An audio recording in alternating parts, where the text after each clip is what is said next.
In today's video, I'm going to teach you how to create a Zendesk ticket for a new form submission. Whether you're a seasoned Zendesk user or just getting started, knowing how to efficiently create tickets is crucial. Let's walk through the steps together to ensure you have a solid understanding of this process. First, let's navigate to Zendesk, the complete customer service solution. You'll want to open your browser and go to the Zendesk website. This is where all the magic begins.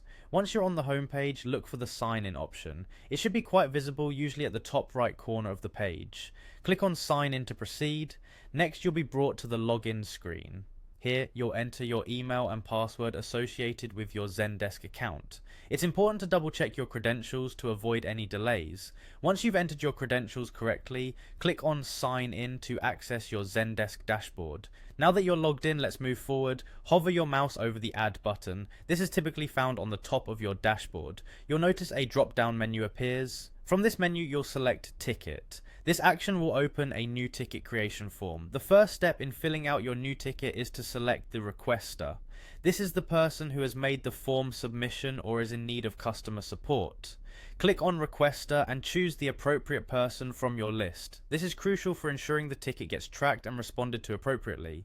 Following this, you'll want to assign the ticket to someone on your team. Click on Assignee and designate who will be responsible for handling this query. Proper assignment is essential for maintaining efficient workflow within your support team. Once you've set the requester and assignee, it's time to specify the ticket type. Click on Type and decide the nature of the request. Options usually include questions, incidents, problems, or tasks. Selecting the correct type helps in categorizing and prioritizing tickets effectively. Speaking of priority, you'll need to set the urgency of the ticket. Click on Priority and choose from options like Low, Medium, High, or Urgent. Setting the right priority ensures the matter is addressed in a timely manner. Now that the ticket parameters are set, input the subject of the ticket. This should be a concise summary of the issue or request. Following the subject, you can type the public reply. This is a great spot to acknowledge the request and provide any immediate answers you might have. And there you have it, all steps covered to create a Zendesk ticket for a new form submission. With practice, this process will become second nature, allowing you and your team to manage customer queries effectively. Thanks for watching and good luck using Zendesk to optimize your customer service operations.